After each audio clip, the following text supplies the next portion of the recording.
नमस्कार।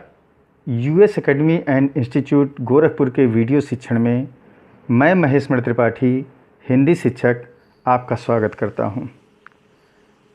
आज हम सब हिंदी शिक्षण में कक्षा 12वीं के गद्य खंड से महादेवी वर्मा द्वारा लिखित संस्मरण भक्तिन का अध्ययन करेंगे। सबसे पहले हम जानेंगे महादेवी वर्मा जी का जीवन परिचय। महादेवी वर्मा का जन्म 26 मार्च 1907 को फर्रुखाबाद, उत्तर प्रदेश, भारत में हुआ। उनके परिवार में लगभग 200 वर्षों या 7 पीढ़ियों के बाद पहली बार पुत्री का जन्म हुआ था।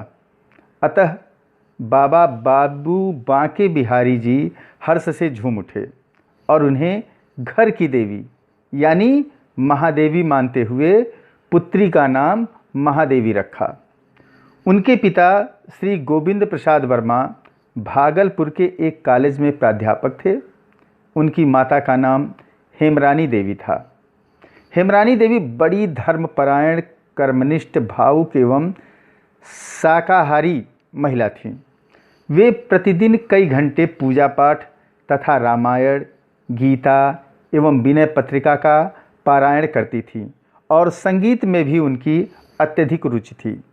इसके बिल्कुल विपरीत उनके पिता गोविंद प्रसाद वर्मा सुंदर, विद्वान, संगीत प्रेमी, नास्तिक, शिकार करने एवं घूमने के शौकीन, मांसाहारी तथा हंसमुख व्यक्ति थे। महादेवी वर्मा के मानस बंधुओं में सुमित्रा नंदन पंत एवं सूर्यकांत त्रिपाठी निराला का नाम लिया जा सकता है, जो उनसे जीवन पर्यंत राखी बंधवाते रहे। निराला जी से उनकी अत्यंत निकटता थी। उनकी पुष्टकलाइयों में महादेवी वर्मा जी लगभग 40 वर्षों तक राखी बांधती रहीं।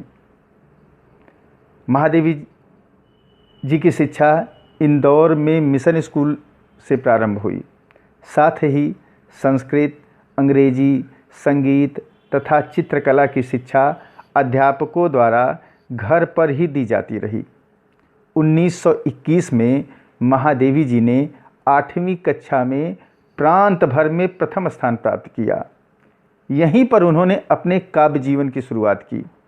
वे 7 वर्ष की अवस्था से ही कविता लिखने लगी थीं और 1924 तक जब उन्होंने मैट्रिक की परीक्षा उत्तीर्ण की, वे एक सफल कवित्री के रूप में प्रसिद्ध हो चुकी थीं। विभिन्न पत्र पत्रिकाओं में आपकी कविताओं का प्रकाशन होने लगा था। कॉलेज में सुभद्रा कुमारी चौहान के साथ उनकी घनिष्ठ मित्रता हो गई। सुभद्रा कुमारी चौहान महादेवी जी का हाथ पकड़कर सखियों के बीच में ले जाती और कहती, सुनो, ये कविता भी लिखती है। 1932 में जब उन्होंने इलाहाबाद विश्वविद्यालय से संस्कृत में एमए पास किया, तब तक उनके 2 कविता संग्रह निहार तथा रश्मि प्रकाशित हो चुके थे। सन 1916 में इनका विवाह श्री स्वरूप नारायण वर्मा से हुआ। श्रीमती महादेवी वर्मा को वैवाहिक जीवन से विरक्ति थी। कारण कुछ भी रहा हो, पर श्री स्वरूप नारायण वर्मा से कोई वैमनस्य नहीं था। महादेवी जी का जीवन तो एक सन्यासिनी का जीवन था।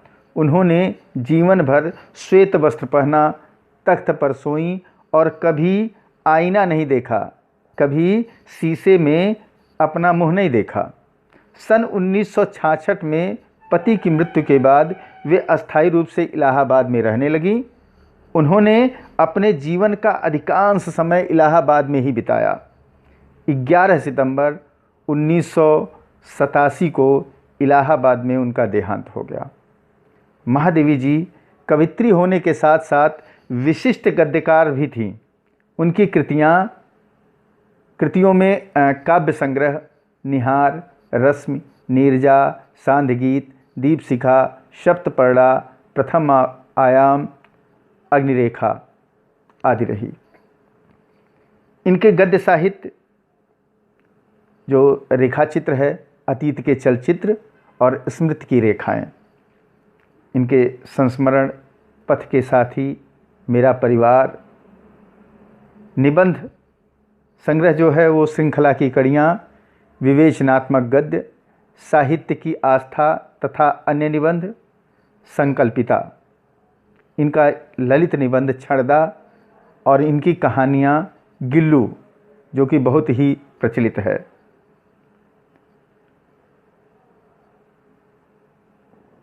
महादेवी वर्मा जी को प्रशासनिक, अर्ध प्रशासनिक और व्यक्तिगत सभी संस्थाओं से पुरस्कार व सम्मान मिले। 1943 में उन्हें मंगला प्रसाद पारितोषिक एवं भारत भारती पुरस्कार से सम्मानित किया गया। स्वाधीनता प्राप्ति के बाद 1952 में वे उत्तर प्रदेश विधान परिषद की सदस्या मनोनीत की गईं। 1956 में भारत सरकार ने उन्हें साहित्य सेवा के लिए पद्म भूषण की उपाधि दी। 1979 में साहित्य अकादमी की सदस्यता ग्रहण करने वाली वे पहली महिला थीं। 1988 में उन्हें मरणोपरांत भारत सरकार की पद्म भूषण उपाधि से सम्मानित किया गया। महादेवी वर्मा को नीरजा के लिए 1934 में सक्सेरिया पुरस्कार, 1942 में स्मृति की रेखाएं के लिए द्विवेदी पदक प्राप्त हुआ। यामा नामक काव्य संकलन के लिए उन्हें भारत का सर्वोच्च साहित्यिक सम्मान ज्ञानपीठ पुरस्कार प्राप्त हुआ। वे भारत की 50 सबसे यशस्वी महिलाओं में शामिल हैं। 1968 में सुप्रसिद्ध भारतीय फिल्मकार मृणाल सेन ने उनके संस्मरण पर वह चीनी भाई पर एक बंगला फिल्म का निर्माण किया था, जिसका नाम था नील आकाशेर नीचे। 16 सितंबर 1991 को भारत सरकार के डाक तार विभाग ने जयशंकर प्रसाद के साथ उनके सम्मान में 2 रुपये का एक युगल टिकट भी जारी किया। भक्तिन महादेवी जी का प्रसिद्ध संस्मरणात्मक रेखाचित्र है, जो स्मृति की रेखाएं में संकलित है। इसमें महादेवी जी ने अपनी सेविका भक्तिन के अतीत और वर्तमान का परिचय देते हुए उसके व्यक्तित्व का बहुत दिलचस्प खाका खींचा है। महादेवी के घर के काम शुरू करने से पहले उसने कैसे एक संघर्षशील, स्वाभिमानी और कर्मठ जीवन जिया, कैसे पितृसत्तात्मक मान्यताओं और छल छद्म भरे समाज में अपने और अपनी बेटियों के हक की लड़ाई लड़ती रही और उसमें हार कर कैसे जिंदगी की राह पूरी तरह बदल लेने के निर्णय तक पहुंची। इसका अत्यंत संवेदनशील चित्रण इस पाठ में हुआ है। इसके साथ भक्तिन महादेवी जी के जीवन में आकर छा जाने वाली एक ऐसी परिस्थिति के रूप में दिखलाई पड़ती है, जिसके कारण लेखिका के व्यक्तित्व के कई अनछुए प्रच्छन्न आयाम उद्घाटित होते चलते हैं। इसी कारण अपने व्यक्तित्व का जरूरी अंश मानकर वे भक्तिन को खोना नहीं चाहती। समग्रतः इस पाठ को परिस्थितिवश अक्खड़ बनी पर महादेवी के प्रति अनमोल आत्मीयता से भरी भक्तिन के बहाने स्त्री अस्मिता की संघर्षपूर्ण आवाज़ के रूप में भी पढ़ा जाना चाहिए। तो आइए हम पढ़ते हैं महादेवी वर्मा जी द्वारा लिखित संस्मरणात्मक रेखाचित्र, जो स्मृति की रेखाएं से संकलित है। भक्तिन। छोटे कद और दुबले शरीर वाली भक्तिन अपने पतले होठों के कोनों में दृढ़ संकल्प और छोटी आंखों में एक विचित्र समझदारी लेकर जिस दिन पहले पहले मेरे पास आ उपस्थित हुई, तब से आज तक एक युग का समय बीत चुका है। महादेवी वर्मा जी कह रही हैं कि भक्तिन, जिसका कद छोटा है, शरीर बहुत दुबला पतला है, उसके होंठ बहुत पतले हैं, लेकिन उस होठों को देखने से यह लगता है कि यह बहुत दृढ़ संकल्प वाली है। उसकी आंखें बहुत छोटी छोटी हैं, लेकिन उन छोटी आंखों में लगता है कि बहुत ही ज़्यादा समझदारी है, एक अलग तरह की समझदारी है। उन्होंने कहा कि जब से वह मेरे पास आई है तब से लगता है कि एक युग का समय बीत चुका है। पर जब कोई जिज्ञासु उससे इस संबंध में प्रश्न कर बैठता है तब वह पलकों को आधी पुतलियों तक गिराकर और चिंतन की मुद्रा में ठुड्डी को कुछ इस प्रकार उठाकर विश्वास भरे कंठ में उत्तर देती है, तुम पचय का बताई, यह 50 वर्ष से संग रहित है। जब कोई भी जानने वाला, जब कोई भी इच्छुक व्यक्ति भक्तिन से यह पूछता कि अच्छा भक्तिन यह बताइए कि आप कितने दिनों से महादेवी वर्मा जी के साथ रह रही हैं, तो वह एक विचारक की मुद्रा बना करके, एक चिंतनशील व्यक्ति की मुद्रा बना करके ठुड्डियों को थोड़ा सा ऊपर उठा करके और पूरे विश्वास से लबालब होकर के वह कहती कि आप लोगों को क्या बताएं, यही लगभग 50 साल हो गया, मैं 50 वर्षों से इनके साथ रह रही हूँ। इस हिसाब से मैं 75 की ठहरती हूँ और वह 100 वर्ष की आयु भी पार कर जाती है। तो इस तरह से अगर जोड़ा जाए, महादेवी वर्मा जी ने कहा कि इस तरह से अगर जोड़ा जाए कुल, तो मेरी उम्र लगभग 75 साल हो जाती है और वह तो 100 के भी ऊपर चली जाएगी। इसका भक्तिन को पता नहीं, पता भी हो तो संभवतः वह मेरे साथ बीते हुए समय में रत्ती भर भी कम न करना चाहेगी। मुझे तो विश्वास होता जा रहा है कि कुछ वर्ष और बीत जाने पर वह मेरे साथ रहने के समय को खींचकर 100 वर्ष तक पहुंचा देगी, चाहे उसके हिसाब से मुझे 150 वर्ष की असंभव आयु का भार क्यों न ढोना पड़े। महादेवी वर्मा जी ने कहा कि इसका हिसाब भक्ति नहीं लगाती कि मैं कितनी वर्ष की हो जाऊंगी या वह कितनी वर्ष की हो जाएगी, और जानने के बाद भी वह उन वर्षों में कम नहीं करना चाहेगी। अगर उसने 50 वर्ष कह दिया तो वो 45, 40 कुछ ऐसा नहीं कहेगी, वो 50 को 51 भी कह सकती है। भले ही अगर जोड़ा जाए तो मेरी उम्र लगभग 150 साल मान ली जाए, 100 के ऊपर मान ली जाए, ठीक है, और वह भी 150 के ऊपर चली जाए, ठीक है, लेकिन वह उसमें थोड़ा सा भी कम नहीं करना चाहेगी। सेवक धर्म में हनुमान जी से स्पर्धा करने वाली भक्तिन किसी अंजना की पुत्री न होकर एक अनाम धन्या गोपालिका की कन्या है। नाम है लक्ष्मीन अर्थात लक्ष्मी।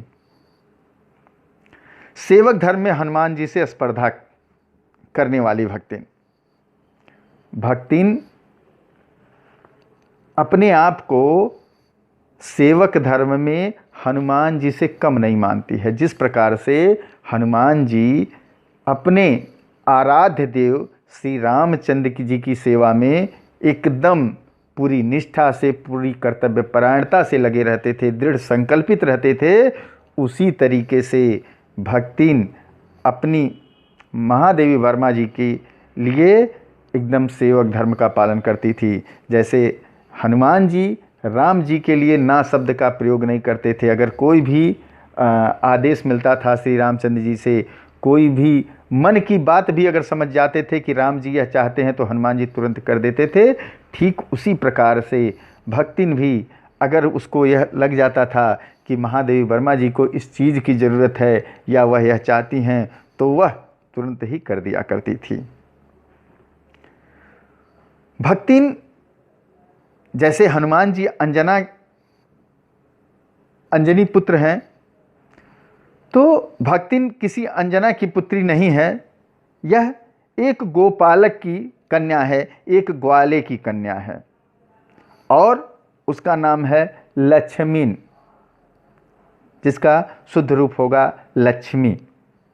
पर जैसे मेरे नाम की विशालता मेरे लिए दुर्लभ है, वैसे ही लक्ष्मी की समृद्धि भक्तिन के कपाल की कुंचित रेखाओं में नहीं बच सकी। जैसे मेरा नाम महादेवी है, इतनी विशालता है और यह मेरे लिए कठिन है।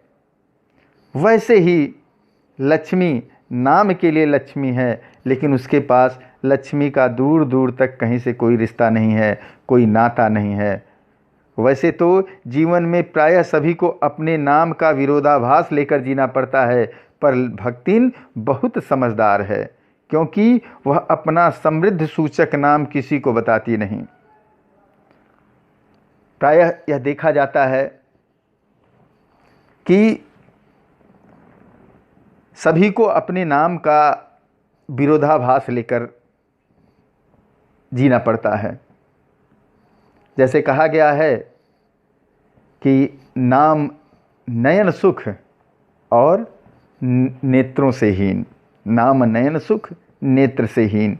उसी तरीके से यहाँ भक्तिन का नाम लक्ष्मी है और लक्ष्मी ही उसके पास नहीं है। तो यहाँ महादेवी वर्मा जी ने बताया कि भक्तिन बहुत समझदार है। वह अपना समृद्ध सूचक नाम जो लक्ष्मी है वह किसी को नहीं बताती। केवल जब नौकरी की खोज में आई थी तब ईमानदारी का परिचय देने के लिए उसने शेष इतिवृत्ति के साथ यह भी बता दिया, पर इस प्रार्थना के साथ कि मैं कभी नाम का उपयोग न करूं। उपनाम रखने की प्रतिभा होती तो मैं सबसे पहले उसका प्रयोग करके अपने ऊपर करती। इस तथ्य को वह देहातिन क्या जाने। इसी से जब मैंने कंठी माला देखकर उसका नया नामकरण किया तब वह भक्तिन जैसे कवित्वहीन नाम को पाकर भी गदगद हो उठी।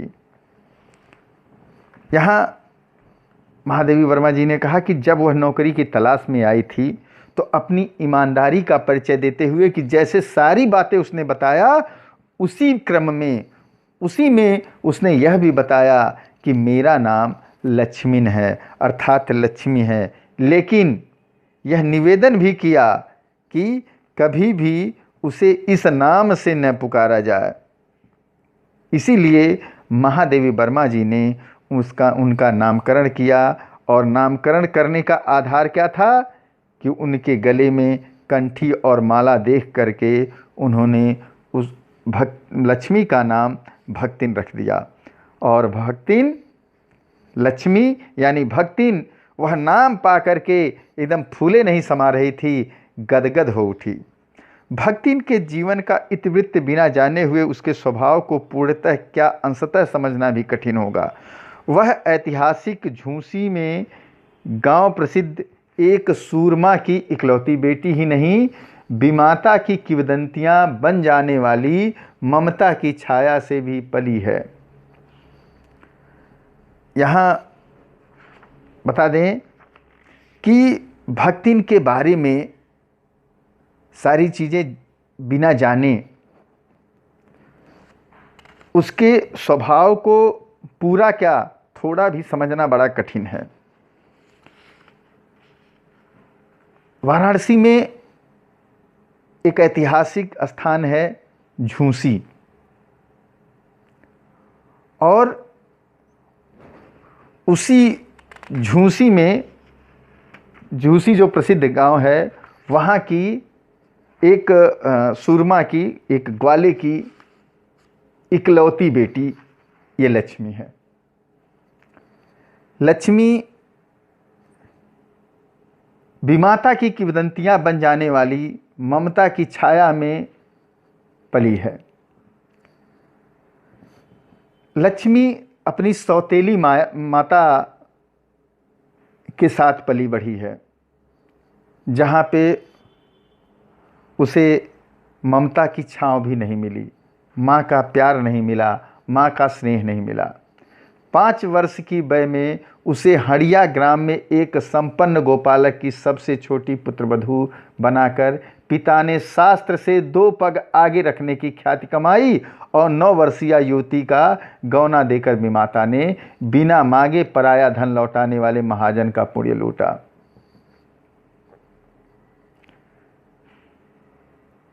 पहले लोगों की मान्यता थी कि लड़की का कन्यादान सही समय पे कर दिया जाता है।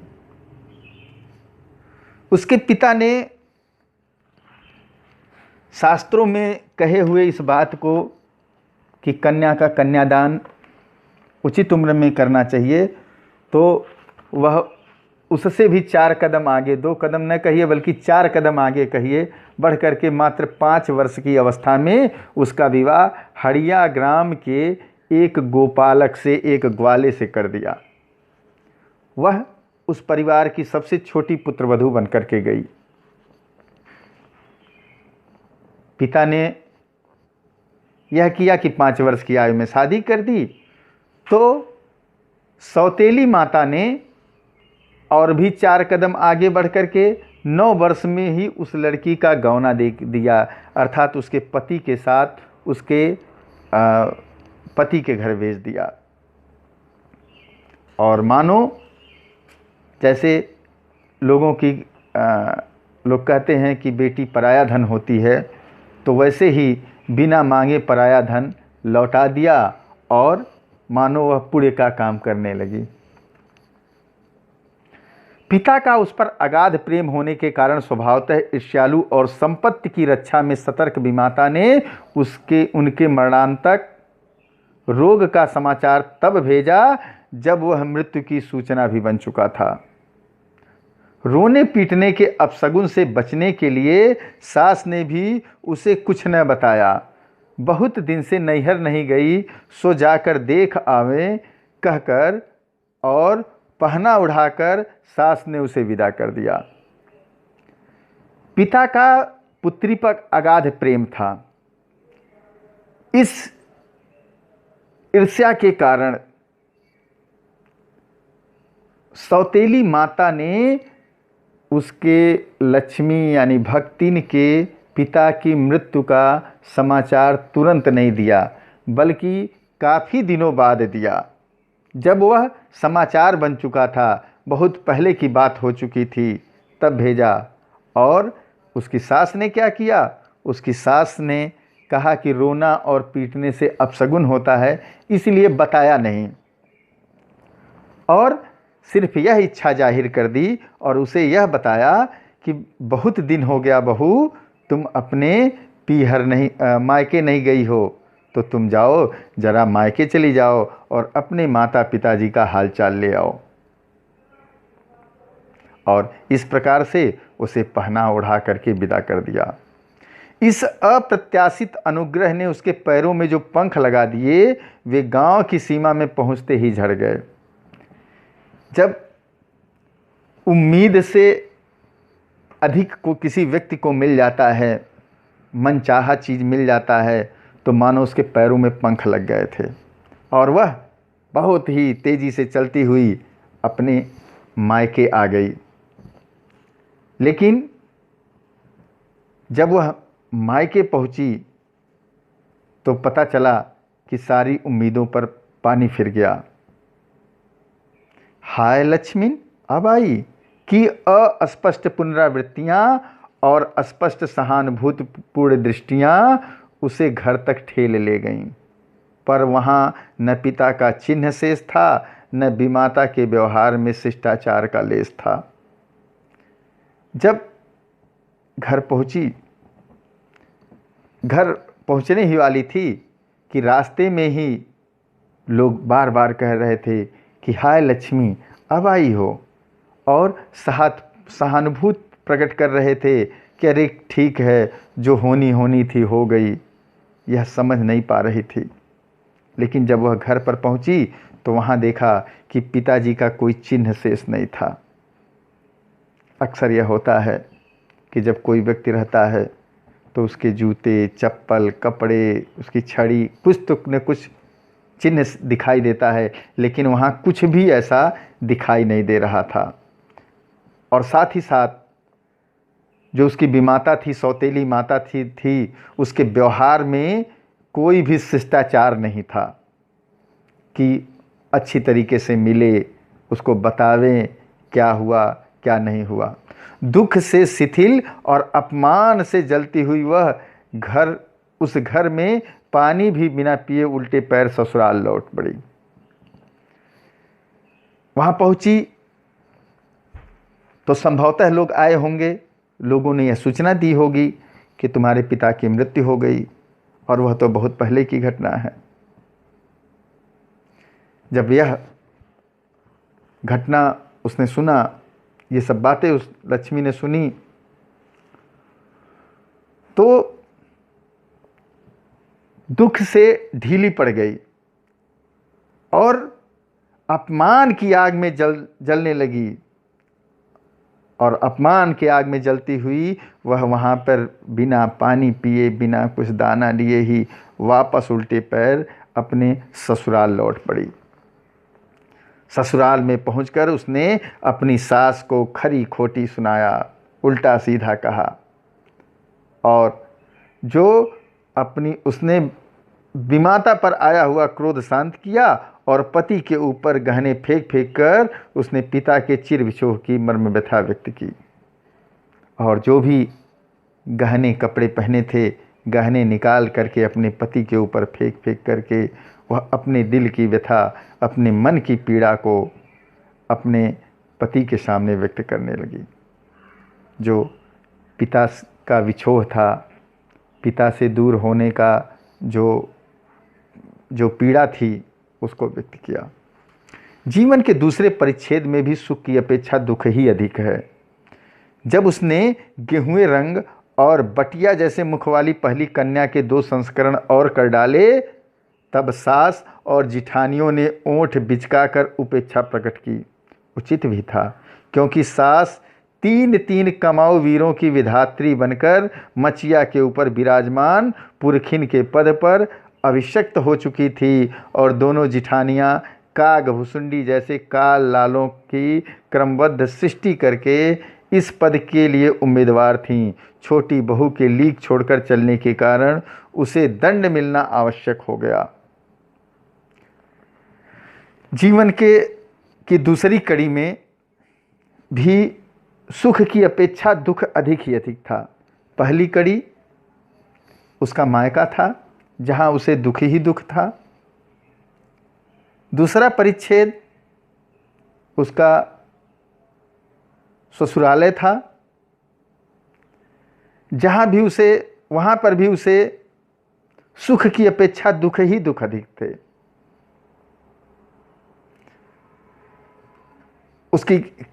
उसने 2 कन्याओं को जन्म दिया।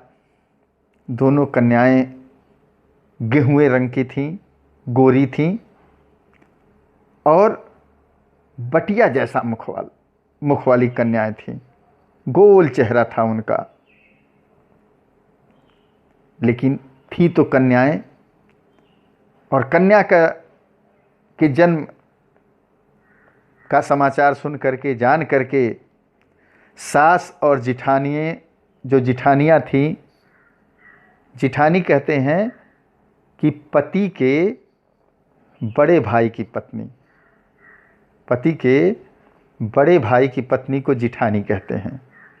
तो सास और जिठानियों ने ओंठ बिचका करके उपेक्षा प्रकट की, ओहो हो, इसने तो पुत्री को जन्म दिया।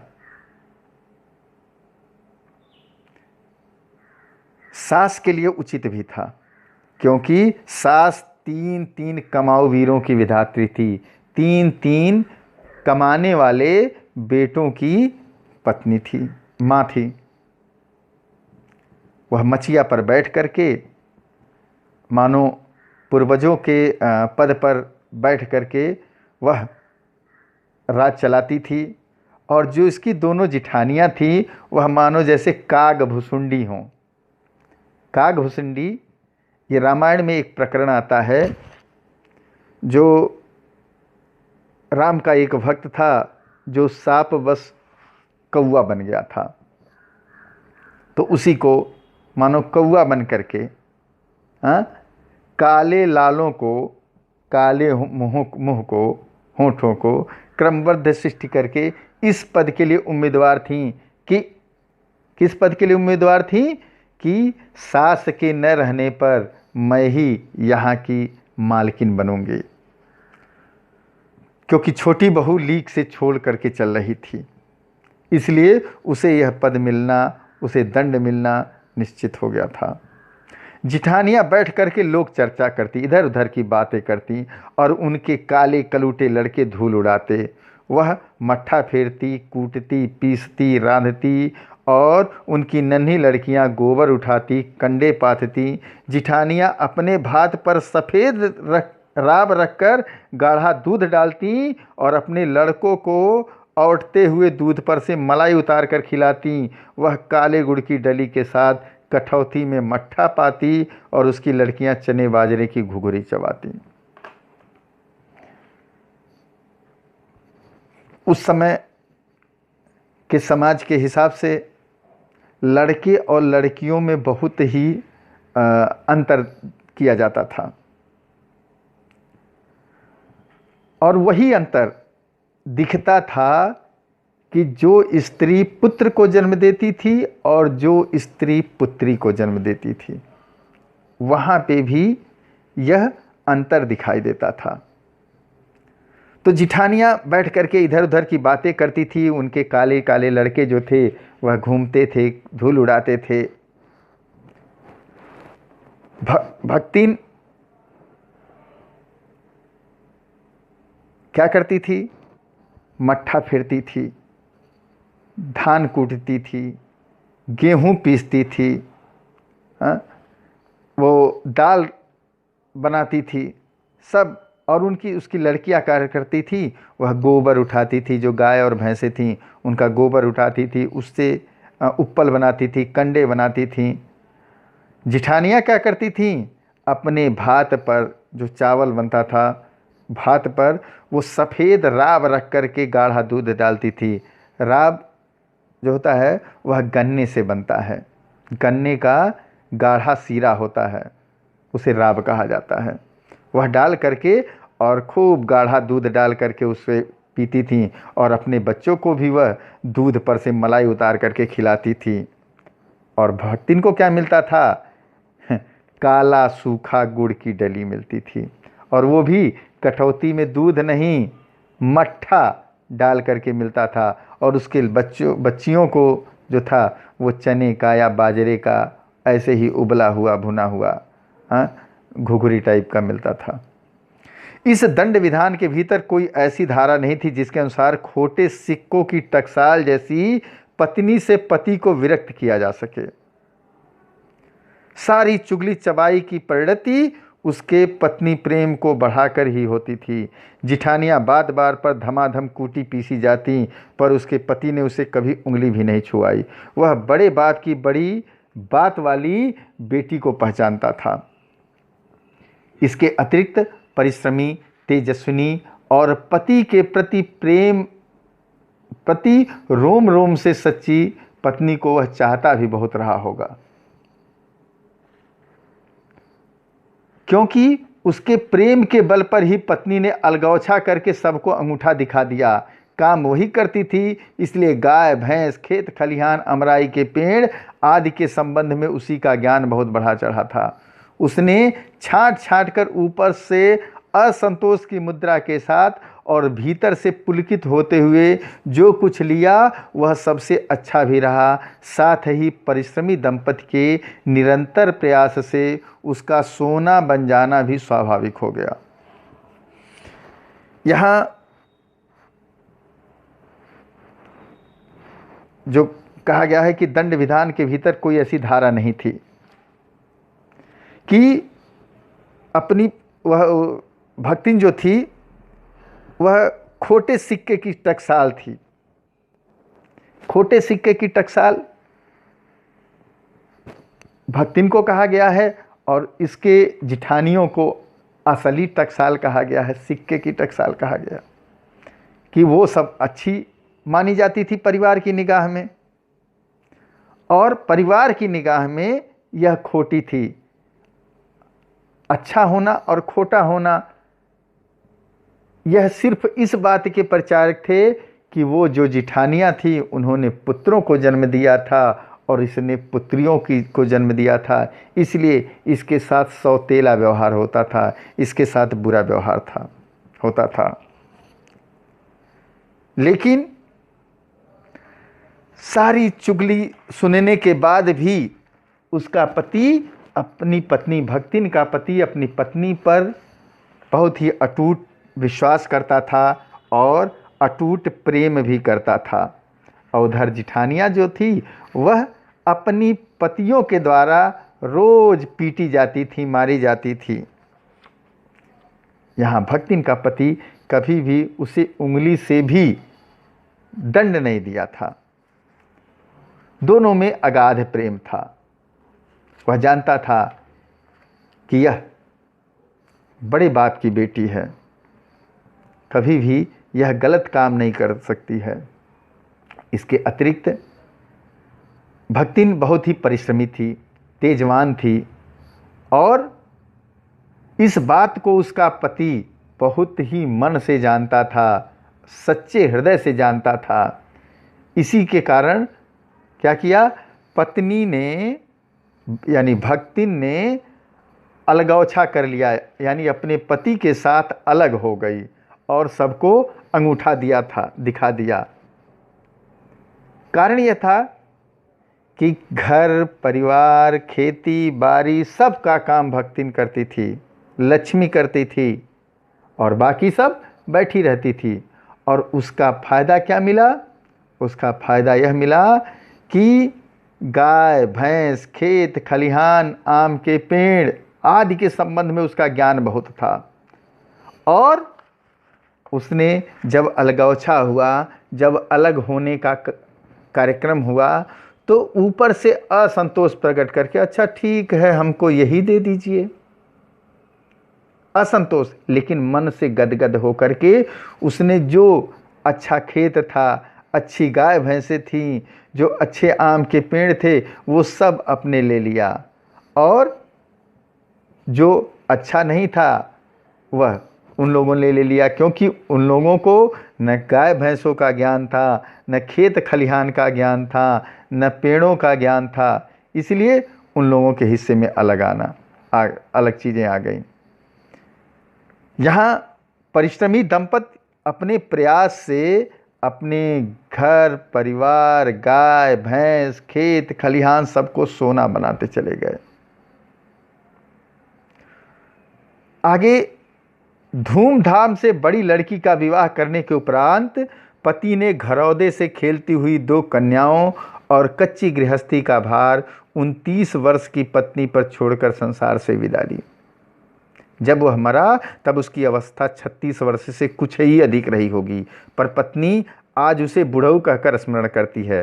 भक्तिन सोचती है कि जब वह बूढ़ी हो गई तब क्या परमात्मा के यहाँ वे भी बुढ़ा न गए होंगे। अतः उन्हें बुढ़ऊ न कहना उनका घोर अपमान है। यहाँ लक्ष्मी यानी भक्तिन ने अपनी बड़ी लड़की का विवाह किया और बड़ी लड़की के विवाह के उपरांत उसके पति की मृत्यु हो गई। जब वह मरे तब उनकी उम्र 36 वर्ष से के लगभग रही होगी या थोड़ा सा ज़्यादा रही होगी। लेकिन लक्ष्मी यानी भक्तिन आज भी उन्हें बुढ़ऊ कह करके ही पुकारती है कि वो हमारे बुढ़ऊ। आज भी गांव में बहुत परंपरा है कि लोग अपने पति को बुढ़ऊ कह करके ही बुलाती हैं महिलाएं। भक्तिन का मानना था कि जब मैं यहाँ पे भूलोक पे बूढ़ी हो गई हूँ तो परमात्मा के यहाँ वो भी बुढ़ऊ हो गए होंगे और अगर बुढ़ऊ न कहें तो उनका अपमान होगा। हाँ, तो भक्तिन के हरे भरे खेत मोटी ताजी गाय भैंस और फलों से लदे पेड़ देखकर जेठ जिथौतों के मुंह में पानी भराना आज भी आना ही स्वाभाविक था। इन सब की प्राप्ति तो तभी संभव थी जब भयह दूसरा घर कर लेती, पर जन्म से खोटी भक्तिन इस चकमे में आई ही नहीं। उसने क्रोध से पांव पटक पटक कर आंगन को कंपायमान करते हुए कहा कि हम कुकुरी बिलार न होएं, हमान मन पुसाई तो हम दूसरा के जाब, नाही तो तुम्हार पचे के छाती पर हो रहा भूजब और राज करब, समझे रहो। यहाँ भक्तिन का जो हरा भरा खेत था, जो मोटी मोटी ताजी गाय भैंसें थीं, फलों से लदे जो पेड़ थे, उनको देख करके उनके मुंह में पानी आ जाता था, लोभ आ जाता था, लालच आ जाता था। और यह बात स्वाभाविक भी थी। वो सब चाहते थे कि ये सब चीज़ हमारा हो जाए। और यह संभव तब था कि जब लक्ष्मी यानी भक्तिन दूसरा विवाह कर ले। लेकिन यहाँ बहुत प्रस्ताव लोगों ने दिए, लेकिन भक्तिन किसी की एक नहीं सुनी। उसने कहा, जब कोई कहता तो क्रोध से तमतमा करके पैर पटकने लगती, मानो आंगन को ही हिला देगी। उसने कहा कि हम कुत्ते या बिल्ली नहीं हैं, अगर मेरा मन करेगा तो मैं दूसरा विवाह करूंगी, और नहीं तो तुम लोगों की छाती पर ही होरहा भुनेंगे। होरहा आप लोगों में से बहुत सारे लोग जानते भी होंगे और बहुत सारे लोग नहीं भी जानते होंगे कि होरहा क्या होता है। होरहा जो है वह जो चना या मटर होता है हरा, उसको भुना जाता है और उसी को भून करके होरहा बनाया जाता है। तो उसने कहा कि मैं हरे भरे मटर, और यहाँ ये मुहावरा है कि छाती पर तुम लोगों की छाती पर ही होरहा भूनूंगी, यानी तुम लोगों हमारे जो कार्य व्यवहार है तुम लोग देखो, उसको स्वीकार करो, भले ही तुम्हारी छाती पर सांप लौटे, हैं, मैं ऐसा ही करूंगी, यहाँ राज करूंगी, यह समझ लो तुम लोग। उसने ससुर, अजिया ससुर और जाने कई पीढ़ियों के ससुर गणों को की उपार्जित जगह जमीन में से सुई की नोक बराबर देने की उदारता नहीं दिखाई। यानी कि जो भी पैतृक संपत्ति उसे मिली थी, उसने कहा उसमें से थोड़ा सा भी उन लोगों को देना उचित नहीं समझा, नहीं दिया। इसके अतिरिक्त गुरु से कान फुकवा, कंठी बांध और पति के नाम पर घी से चिकने केसों को समर्पित कर अपने कभी न टलने की घोषणा कर दी। और साथ ही साथ उसने अपने गुरु से गुरुमंत्र ले लिया, गले में कंठी पहन लिया और पति के नाम पर अपने बालों में घी लगा करके, अपने बालों का चूड़ाकरण करवा करके, अपने बालों को समर्पित करा के घुटवा करके उसने यह संकल्प ले लिया कि अब मैं यहाँ से कहीं नहीं जाऊंगी। भविष्य में भी संपत्ति सुरक्षित रखने के लिए उसने छोटी लड़कियों के हाथ पीले कर उन्हें ससुराल पहुँचाया और पति के चुने हुए बड़े दामादों को घर जमाई बनाकर रखा। इस प्रकार उसके जीवन का तीसरा परिच्छेद आरंभ हुआ और पति ने ही जो दामाद चुने थे उन दामादों को अपने घर बुला करके घर जमाई बना करके रहने लगी। और इस प्रकार से उसके जीवन का यह जो तीसरा अंक जो है वह प्रारंभ हुआ। भक्तिन का दुर्भाग्य भी उससे कम हठी नहीं था। इसी से किशोरी से युवती होते ही बड़ी लड़की भी विधवा हो गई। भय उसे पार न पा सकने वाले जेठों और काकी को परास्त करने के लिए कटिबद्ध जिठौतों ने आशा की एक किरण देख पाई।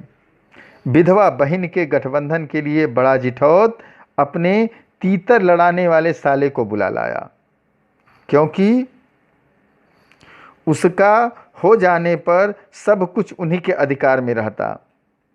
भक्तिन की लड़की भी माँ से कम समझदार नहीं थी, इसी से उसने वर को नापसंद कर दिया। यहाँ जैसे ही उस भक्तिन की लड़की किशोरी से युवती हुई, वह भी विधवा हो गई। अब जो इसके जेठ थे, भक्तिन के जेठ थे, वह जब भक्तिन से नहीं जीत पाए तो उन्होंने सोचा कि अब जो है इसकी जो बेटी है जो विधवा लड़की है उसका विवाह किसी से करा दिया जाए। और इसके लिए उसने क्या किया, अपने साले को लाया, जो वह साला तीतरबाज था, तीतर लड़ाता था।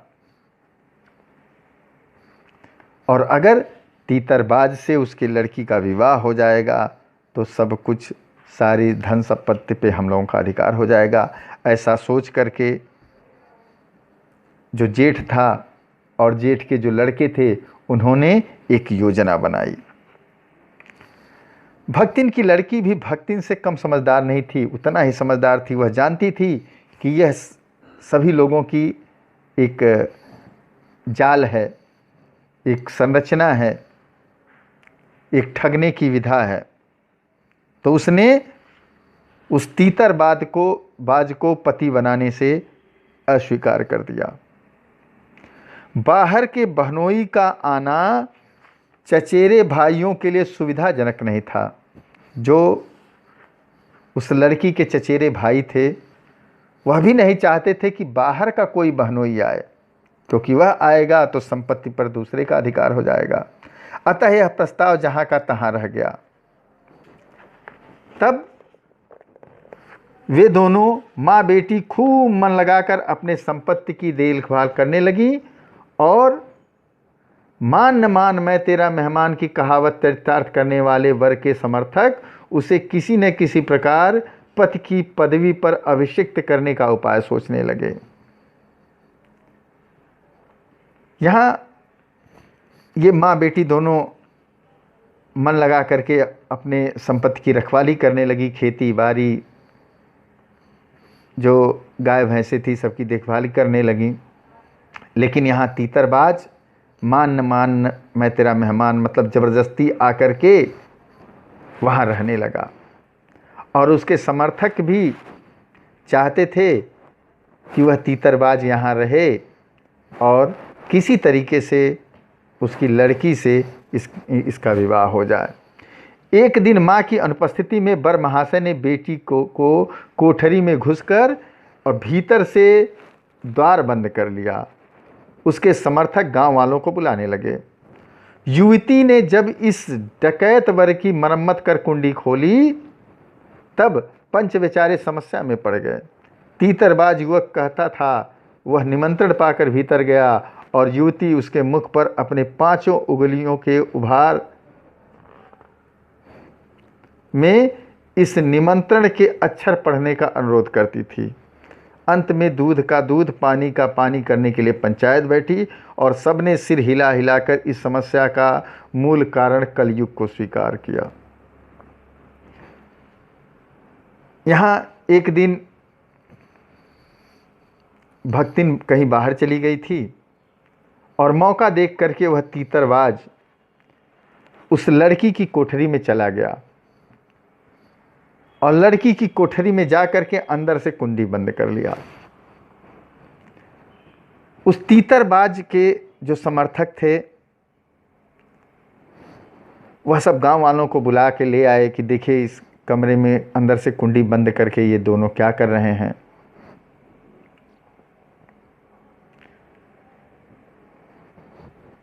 युवती ने क्या किया कि अंदर जब वह कुंडी बंद किया तो उस तीतरबाज की खूब पिटाई की। वह हिष्ट पुष्ट थी ही, ताकतवर महिला थी ही, और उसने खूब पिटाई की। और पिटाई करने के बाद तब उसने कमरा खोला और जब कमरा खुला बाहर से तो जब चेहरे पे उंगलियों के निशान थे उस तीतरबाज के, तो जो पंच बेचारे आए थे वो समस्या में पड़ गए। तीतरबाज बार बार चिल्ला रहा था कि वह निमंत्रण पा करके भीतर गया है, कि यानी वह लड़की ज़बरदस्ती इसको साथ में ले गई है, उसको बुला करके ले गई है। और लड़की यह दलील देती थी कि अगर मैं बुला करके ले गई होती तो इसके चेहरे पर ये मेरी उंगलियों के निशान नहीं हैं, इनको पढ़िए कि मैंने इनको क्यों मारा। बाद में समस्या का समाधान करने के लिए पंचायत बैठी और पंचों ने कहा कि इस बात को स्वीकार किया। लोगों ने कहा, अरे भाई कलयुग है, कुछ भी हो सकता है। कोई भी अपील हीन फैसला हुआ चाहे उन दोनों ने एक सच्चा हो चाहे दोनों झूठे। पर जब वे एक कोठरी से निकले तब उनका पति पत्नी के रूप में रहना ही कलयुग के दोष का परिमार्जन कर सकता है। अपमानित बालिका ने होंठ काट कर लहू निकाल लिया और माँ ने आग्नेय नेत्रों से गले पड़े दामाद को देखा। संबंध कुछ सुखकर नहीं हुआ, क्योंकि दामाद अब निश्चिंत होकर तीतर लड़ाता था और बेटी विवश क्रोध से जलती रहती थी। इतने यत्न से संभाले हुए गाय ढोर खेतीबाड़ी जब पारिवारिक देश में ऐसे झुलस गए कि लगान अदा करना भी भारी हो गया। सुख से रहने को कौन कहे। अंत में एक बार लगान न पहुंचने पर जमींदार ने भक्तिन को बुलाकर दिन भर कड़ी धूप में खड़ा किया। यह अपमान तो उसकी कर्मठता में सबसे बड़ा कलंक बन गया। अतः दूसरे दिन भक्तिन कमाई के विचार से शहर आ पहुंची। पंचायत ने फैसला दिया कि चाहे गलती एक की हो या दोनों की, चाहे एक झूठ बोल रहा हो चाहे दोनों झूठ बोल रहे हों, अगर दोनों एक ही कोठरी से निकले हैं तब इन दोनों को इस कलयुग के दोष को समाप्त करने के लिए, यानी इस दोष को शुद्ध करने के लिए दोनों को पति और पत्नी के रूप में रहना पड़ेगा। और इसके लिए क्या हुआ कि पंचायत ने ऐसा ही फैसला सुना दिया। अपमानित होकर के बालिका को इसे स्वीकार करना पड़ा। भक्तिन भी आग की तरह लाल नेत्रों से उस दामाद को स्वीकारी, ज़बरदस्ती स्वीकार करना पड़ा उसे भी। और इधर अब दामाद निश्चिंत हो गया और वह तीतर लड़ाना शुरू किया। ठीक है, माँ बेटी ने जो अपने परिश्रम से गाय ढोर खेती बाड़ी सब जो संभाला था, वह सब संभाले को इस तीतरबाज लुटाने लगा, उड़ाने लगा। स्थिति यहाँ तक पहुँच गई कि जमींदार को लगान भी नहीं दे पाई। एक बार भक्तिन जमींदार को लगान देने में थोड़ी देरी हो गई, समय से नहीं पहुंचा, तो जमींदार ने भक्तिन को बुला करके दिन भर कड़ी धूप में खड़ा रखा। अपमानित होकर के भक्तिन अगले दिन उठी और कमाई के विचार से शहर आ गई। घुटी हुई चांद को मोटी मैली धोती से ढाके और मानो सब प्रकार की आहट सुनने के लिए कान कपड़े से बाहर निकाले हुए भक्तिन जब मेरे यहाँ सेवक धर्म में दीक्षित हुई तो उसके जीवन के चौथे और संभवतः अंतिम परिच्छेद का जो अंत हुआ उसकी इति अभी दूर है। कहा, भक्तिन जब आई मेरे पास तो उसका सर जो है चांद की तरह घुटा हुआ था। सर पे उसने मोटी मैली धोती रखी हुई थी और दोनों कान जो थे वो धोती से बाहर कर लिए थे, मानो वह कुछ सुनने के लिए बाहर किए हो, कान को बाहर किए हुए है। जब भक्तिन, महादेवी वर्मा जी कहती हैं कि जब भक्तिन मेरे पास आई तो मानो कि यह चौथा अंक शुरू हुआ है उसके जीवन का। भक्तिन की वेशभूषा में गृहस्थ और वैरागी का सम्मिश्रण देखकर मैंने शंका से प्रश्न किया, क्या तुम खाना बनाना जानती हो? उत्तर में उसने ऊपर के होठों को सिकोड़ और नीचे के अधर को कुछ बढ़ाकर आश्वासन की मुद्रा के साथ कहा, ई कौन बड़ी बात आए। रोटी बनाए जानी है, दाल राध लेत है, साग भाजी छौंक सकित है और बाकी का रहा। जब वैरागी की वेशभूषा में महादेवी जी ने भक्तिन को देखा तो उन्होंने पूछा कि क्या आपको खाना बनाना आता है? तो बहुत ही आश्वस्त होकर के भक्तिन ने कहा कि अरे भाई, ये कौन सी बहुत बड़ी बात है, मुझे रोटी बनाना आता है, दाल को जो है मैं पकाना आता है, साग सब्जी भी मुझे छौंक मारना आता है, और बाकी खाना बनाने में है ही क्या। दूसरे तड़के ही सिर पर कई लोटे औंधा कर उसने मेरी धुली धोती जल के छींटे से पवित्र कर पहनी, और पूर्व के अंधकार और मेरी दीवार से फूटते हुए सूर्य और पीपल को 2 लोटे जल से अभिनंदन किया।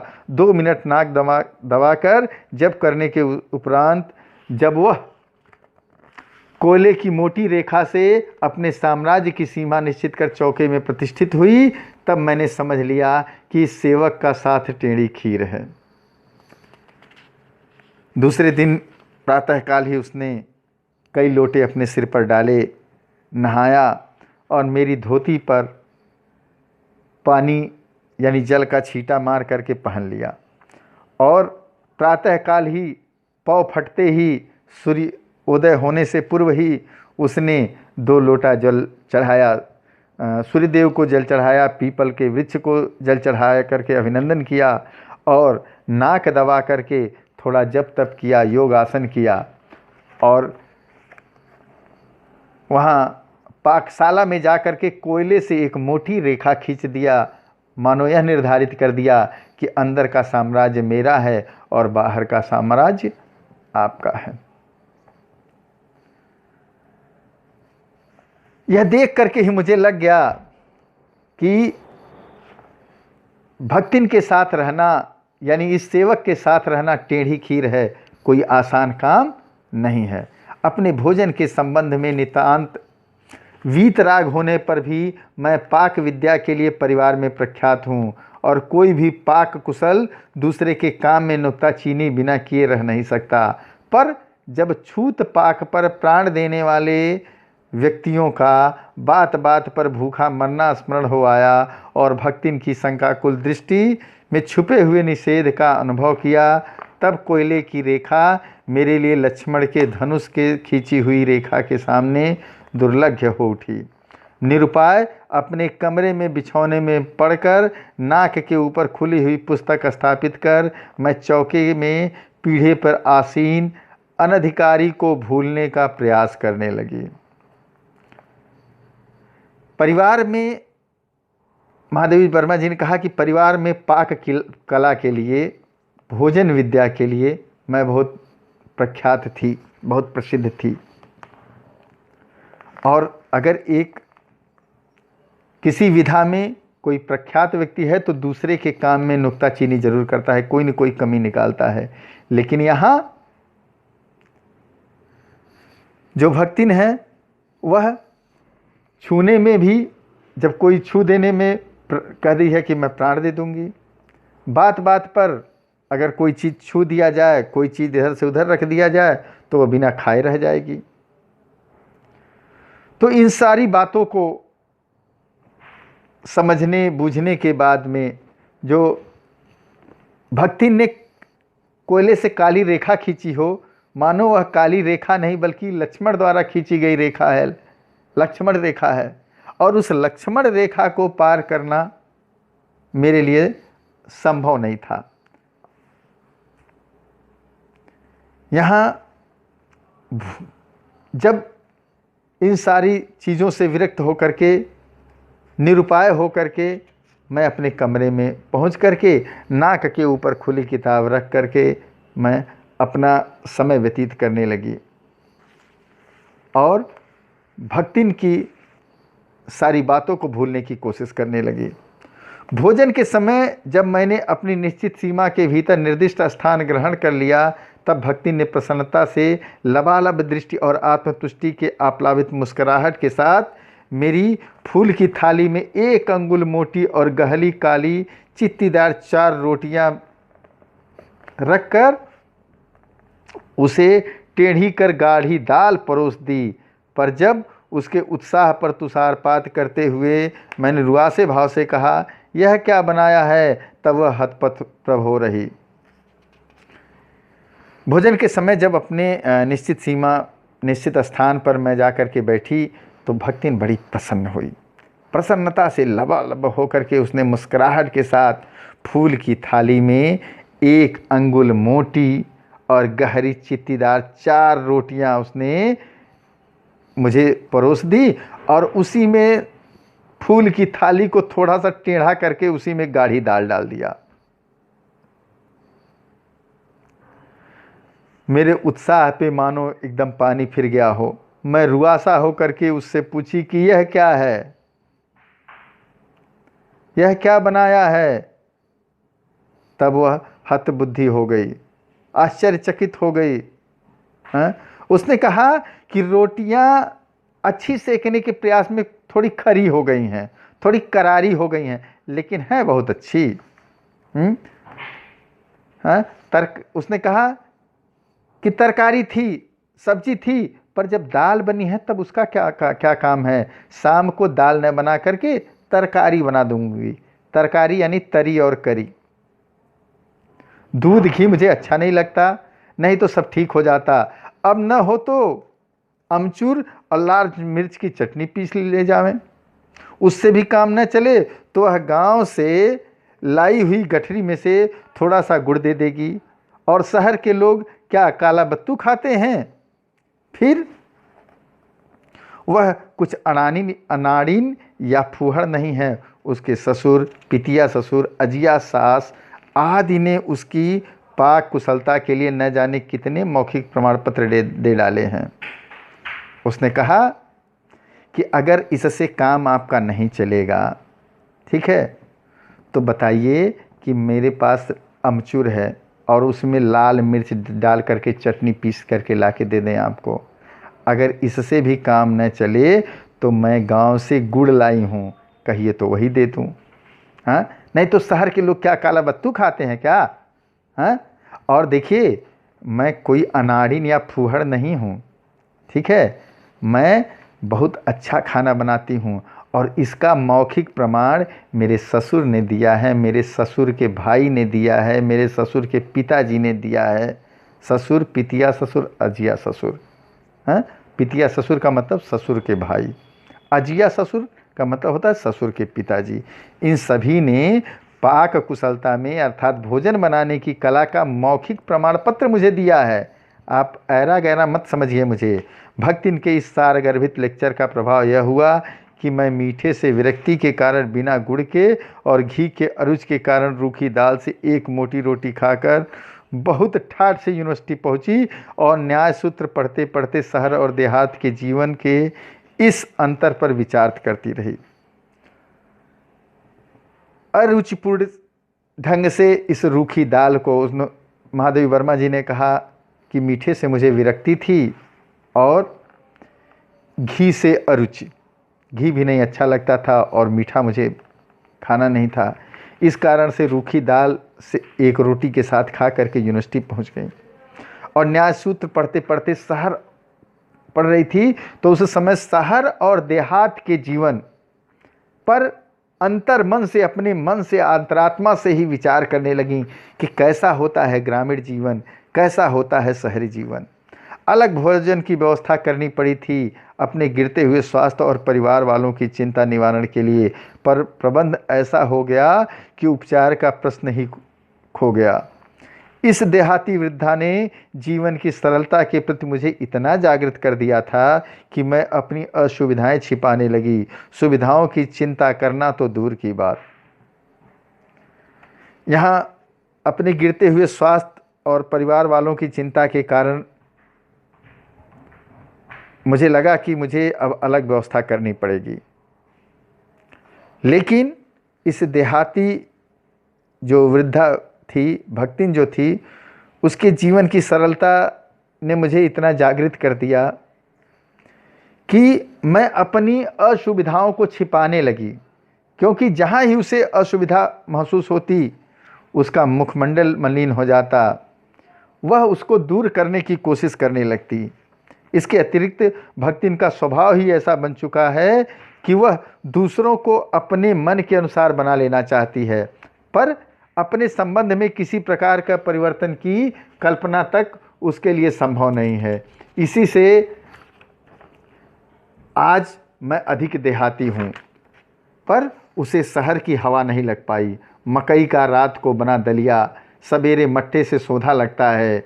बाजरे में तिल लगाकर बनाए हुए पुए गरम कम अच्छे लगते हैं। ज्वार में भुने हुए भुट्टे के हरे दानों की खिचड़ी स्वादिष्ट होती है। सफ़ेद महुए की लपसी संसार भर के हलवे को लजा सकती है।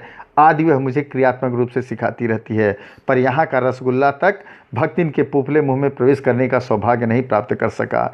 मेरे रात दिन नाराज होने पर भी उसने साफ धोती पहनना नहीं सीखा, पर मेरे स्वयं धोकर फैलाए हुए कपड़ों को भी वह तह करने के बहाने सिलवटों से भर देती है। मुझे उसने अपनी भाषा में अनेक दंत कथाएँ कंठस्थ करा दी हैं, पर पुकारने पर वह आय के स्थान पर जी कहने का शिष्टाचार भी नहीं सीख सकती।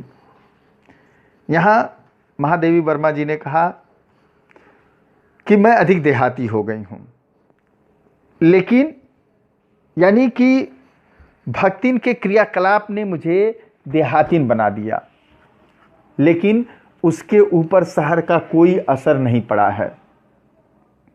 भक्तिन कहती है कि अगर मकई का रात को बना दलिया हो तो सवेरे मट्ठे से बड़ा सौंधा लगता है, बड़ा अच्छा लगता है। बाजरे के साथ तिल लगा करके अगर पुआ बनाया जाए तो वो पुए गरम कम अच्छे लगते हैं, ठंडे ज़्यादा अच्छे लगते हैं। ज्वार का भुना हुआ भुट्टा हरे दाने की खिचड़ी के साथ बड़ा अच्छा लगता है। महुए की लपसी अगर बना दी जाए तो जो शहर वाले हलवा खाते हैं वह उसको भी शर्मा देगा, यानी उस पर भारी पड़ेगा। वो ऐसे क्रियात्मक चीज़ें सिखाती रहती हैं, वो सारी चीज़ें। लेकिन शहर का जो रसगुल्ला है, प्रसिद्ध रसगुल्ला है, वह उसके पोपले मुंह में नहीं पा पाया, क्योंकि उसे खाने की उसे कभी भी इच्छा नहीं जाहिर की। मेरे रात दिन नाराज होने पर भी उसने साफ धोती पहनना नहीं सीखा। यानी मैं जो कुछ भी उसे सिखाना चाहती थी वह खुद नहीं सीखती थी, लेकिन वह जो भी कुछ चाहती थी वह ज़बरदस्ती मुझे करना पड़ता था। मैं अपनी धोती को धो करके फैलाती थी तो वह मोड़ने के बहाने उसमें और भी सिलवटें ला देती थी और भी सिकुड़न ला देती थी। अनेक तरह की दंत कथाएं उसे याद थीं और वह सुनाती रहती थी। मैं जब कभी बुलाती थी तो वह आए करती थी, बार बार मेरे सिखाने पर कि जब कोई बुलाए तो कहना चाहिए जी। यह उसने नहीं सीखा। बुलाने पर अगर कभी कोई बुलाता था कि भक्तिन, तो कहती थी आए। भक्तिन अच्छी है यह कहना कठिन होगा, क्योंकि उसमें दुर्गुणों का अभाव नहीं। वह सत्यवादी हरिश्चंद्र नहीं बन सकती, पर नरो व कुंजरो व कहने में भी विश्वास नहीं करती। मेरे उधर उधर पड़े पैसे रुपए भंडार घर की किसी मटकी में कैसे अंतर्हित हो जाते हैं, यह रहस्य भी भक्तिन जानती है, पर उस संबंध में किसी के संकेत करते ही वह उसे शास्त्रार्थ के लिए चुनौती दे डालती है, जिसको स्वीकार कर लेना किसी तर्क शिरोमणि के लिए संभव नहीं। यह उसका अपना घर ठहरा। पैसा रुपया जो इधर उधर पड़ा देखा संभाल कर रख लिया। यह क्या चोरी है? उसके जीवन का परम कर्तव्य मुझे प्रसन्न रखना है। जिस बात से मुझे क्रोध आ सकता है उसे बदल कर इधर उधर करके बताना क्या झूठ है? इतनी चोरी और झूठ तो धर्मराज महाराज से भी होगा, नहीं तो वे भगवान जी को कैसे प्रसन्न रख सकते और संसार को कैसे चला सकते। भक्तिन बहुत अच्छी है, यह कठिन काम है, यह सही नहीं है, क्योंकि उसमें बहुत सारे दुर्गुण भी हैं। वह सत्यवादी हरिश्चंद्र नहीं है, लेकिन एक बात और है कि वह नरो व कुंजरो कहने में भी विश्वास नहीं करती। नरो व कुंजरो महाभारत का एक प्रकरण है कि जब गुरु द्रोणाचार्य के पुत्र अश्वत्थामा की मृत्यु हो गई तो लोगों ने द्रोणाचार्य से सुनाया कि लोगों ने शोर कर दिया कि अश्वत्थामा मारा गया, अश्वत्थामा मारा गया। द्रोणाचार्य को विश्वास नहीं हुआ कि अश्वत्थामा भी मारा जा सकता है। द्रोणाचार्य ने इस बात को पूछने के लिए उन्होंने कहा कि अब यह बात मुझे धर्मराज युधिष्ठिर से ही पूछना पड़ेगा, क्योंकि वह झूठ नहीं बोलते हैं। तो वहाँ पे द्रोणाचार्य जी गए और उन्होंने कहा, युधिष्ठिर यह बताओ कि अश्वत्थामा मारा गया? तो उन्होंने कहा कि हाँ गुरुदेव, मैंने भी सुना है कि अश्वत्थामा मारा गया, लेकिन यह निश्चित नहीं है कि वह नर है या कुंजर, क्योंकि अश्वत्थामा नाम का एक हाथी भी था और अश्वत्थामा नाम के हाथी को भीम ने अपनी गदा से मार डाला था। सच्चाई यही थी। लेकिन उन्होंने कहा कि गुरुदेव, अश्वत्थामा मरो नरो वा कुंजरो। लेकिन जैसे ही नरो वा कुंजरो उन्होंने कहा, तुरंत ही श्री कृष्ण ने शंख बजा दिया और यह बात द्रोणाचार्य को नहीं सुनाई दिया, यानी संशय की स्थिति। तो यहाँ भक्तिन नरो व कुंजरो कहने में भी विश्वास नहीं रखती, यानी वह संशय वाली बात भी नहीं करती है। अगर कहीं पे भी भूल से भी मैंने पैसे रख दिए हों तो वह ले जा करके मटकी में रख देती है। जब इस रहस्य को उजागर करने के लिए कोई उसे कहता था कि भक्तिन आपने कहीं इस पैसे को नहीं रख दिया है, तो वह शास्त्रार्थ करने के लिए चुनौती दे देती थी। उसने कहा कि यह किसी और का थोड़ी न है, यह अपने घर का पैसा है और अपने घर के पैसे को सही जगह संभाल करके रख देना चोरी थोड़ी न कहलाता है। भक्तिन यह जानती थी कि मुझे जिस बात से, वह कहती थी कि जिस बात से महादेवी जी को क्रोध आता है, गुस्सा आता है, तो क्रोध करना अच्छी बात नहीं है, इसलिए मैं थोड़ा सा उसको इधर उधर करके बोल देती हूँ, थोड़ा झूठ बोल देती हूँ। इतना झूठ तो महाराज युधिष्ठिर भी, धर्मराज युधिष्ठिर भी बोलते रहे होंगे। अगर नहीं बोलते तो भगवान श्री कृष्ण को कैसे प्रसन्न रख पाते। शास्त्र का प्रश्न भी भक्तिन अपनी सुविधा के अनुसार सुलझा लेती है, यानी शास्त्रों में क्या लिखा है, शास्त्रों में चाहे जो भी कुछ लिखा हो, भक्तिन उसे अपना बना लेती है, अपने अनुसार उसे स्पष्ट करती है, प्रकट करती है। मुझे स्त्रियों का सिर घुटाना अच्छा नहीं लगता, अतः मैंने भक्तिन को रोका। उसने अकुंठित भाव से उत्तर दिया कि शास्त्र में लिखा है, कुतूहल बस मैंने पूछी बैठी क्या लिखा है। तुरंत उत्तर मिला कि तीर्थ गए मुड़ाए सिद्ध, कि जो तीर्थ में जाता है और अपना सिर मुड़ा लेता है वह सिद्ध पुरुष कहलाता है, वह सिद्ध व्यक्ति कहलाता है। तो मैंने पूछा कि कौन से शास्त्र में लिखा है, यह कौन से रहस्य का सूत्र है, यह जान लेना मेरे लिए संभव ही नहीं था। अतः मैं हार कर मौन हो रही और भक्ति का चूड़ा कर्म हर बृहस्पतिवार को एक दरिद्र नापित के गंगा जल से धुले उस्तिरे द्वारा यथाविधि निष्पन्न होता रहा। तो यह जानना मेरे लिए संभव नहीं था, इसलिए मैं हार करके चुप हो गई। और भक्तिन हर बृहस्पतिवार को एक गरीब नाई से को बुलवा करके गंगा जल से उसका अस्तूरा, जिससे चूड़ा कर्म किया जाता है, उसको उससे धुलवा करके गंगा जल से वह यथा संपन्न अपना चूड़ा कर्म हर बृहस्पतिवार को करवाती रही। वह मूर्ख है या विद्या बुद्धि का महत्व नहीं जानती, यह कहना असत्य कहना है। अपने विद्या के अभाव को वह मेरी पढ़ाई लिखाई पर अभिमान करके भर लेती है।